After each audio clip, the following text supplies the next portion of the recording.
Ballyhoo and welcome. The Passion Project continues. My name is Remedy Riot, and this is an appreciation. This is an exploration of linguistics, language, and how the past is prologue, as framed by the peerless poetry of the modern day master, Elvis Costello.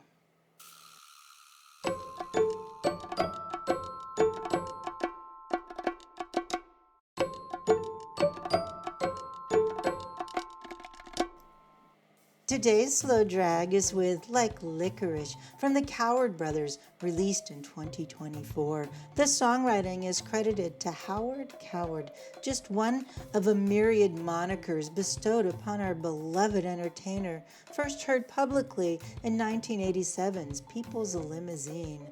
That was a dynamite collaboration, seemingly without context or explanation. All these years later, if this album is anything to go by, and I believe it is, the Coward Brothers still finish each other's sentences with a playful flourish that speaks to what happens when a background of guilt and revenge loops back on itself in a piece that seems to leave out opaque criticism almost entirely, all the while turning metaphors into similes. Gets down to the matter, gets down to the root, to flutter or flatter in hot pursuit, like licorice on your tongue. It might get a little ticklish, but it won't take long. Where once constituent elements hinted at a polarizing culinary taste in at least two other songs by Mr. Costello, namely Absinthe from This Town and Ouzo and Sambuca from the Deportees Club, are now spelled out in a fashion that serves as its own springboard into yet another landscape where metaphors lurk, where Mr. Costello's metaphors always lurk in all the right places. Having finally used the word licorice itself, I'm left with a delightfully smug feeling of having guessed correctly that, in addition to quirky architecture, Mr. Costello seems to have a preference for the complicated taste of black licorice. Then again, I could be completely wrong. How's that for a hedge? The rhyme scheme in this first verse is right on point. Matter, flatter, root, pursuit, and licorice and ticklish. Ticklish serves as a fair yet unexpected warning just before the gorgeous slant rhyme of tongue and long leads us into a pragmatic tailspin with it might get a little ticklish. Lexical semantics suggests that the word to follow would be last, as in the taste won't last long. Instead, we're treated to the puzzle that is the simple word take. It won't take long, leaving the impact of ticklish to fend for itself as to what it means exactly. What won't take long? Is this lovely deceptive collocation that adds more genius grist to the slow drag mill with more to come. Some say they only found one little piece, a relation of Anna and anise. The sweetness of candy, the thrill of your fears, the tart of your tongue, and the salt of your tears, like licorice on your tongue. It might get a little ticklish, but it won't take long.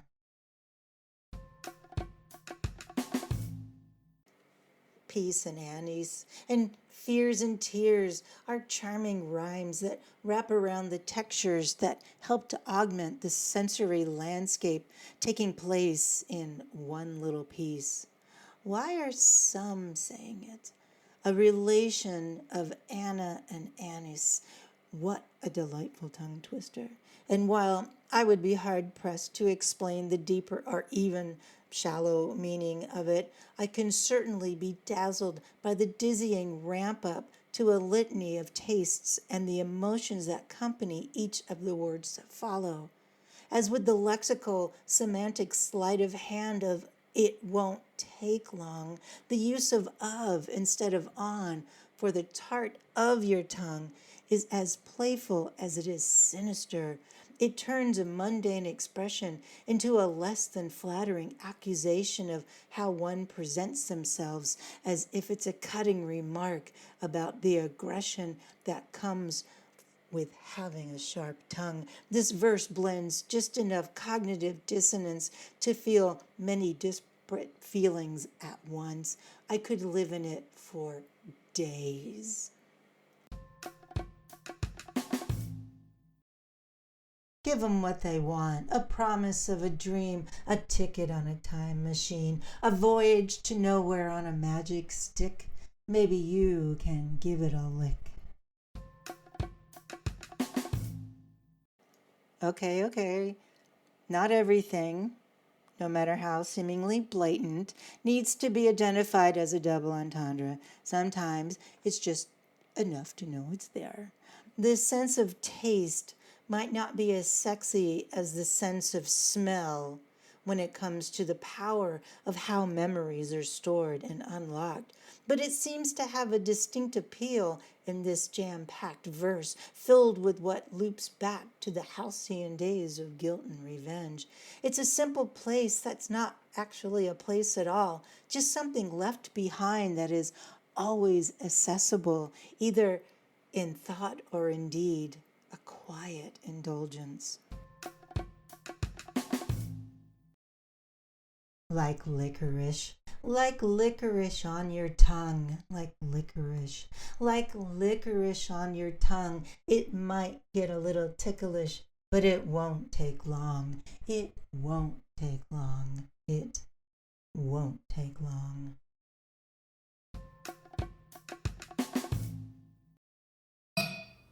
Dig it.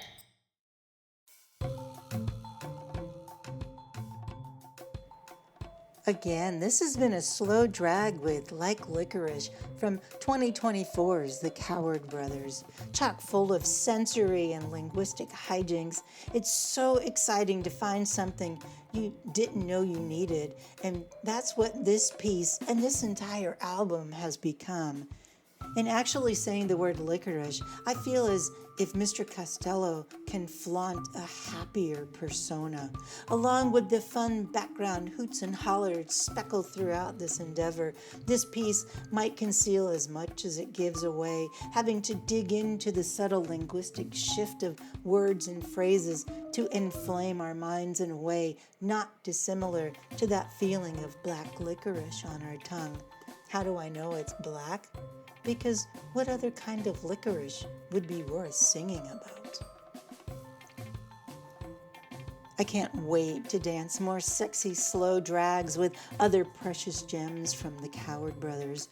Among my favorites are Wooden Woman for the phonetic grace it creates, Tipsy Woman for how she begins to sway without any music to get in the way, and perhaps my favorite, The Devil's Wife, is a collaboration written between Howard and Henry and would break my edict of single credit only episodes, so no slow drag in its future. But what I loved about The Devil's Wife in part is how it uses both Cockney rhyming slang of strife to depict wife and adds an allusion to an Americanism found mostly in the Deep South regarding sun showers that I'd always heard as the devil's beating his wife when Henry Coward sings, "It was raining hard on a cloudless day."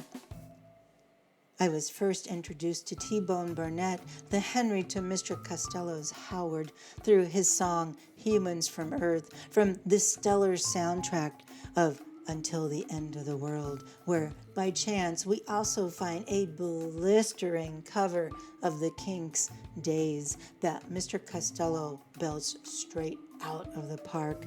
I've yet to find a cover that he hasn't made exponentially better. If you have, well, we all know you're just wrong.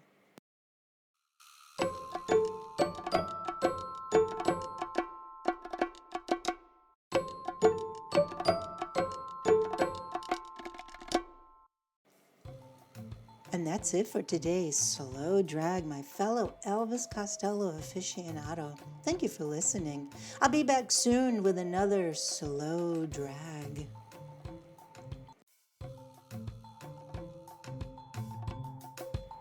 So, until next time, adieu, my little ballyhoo.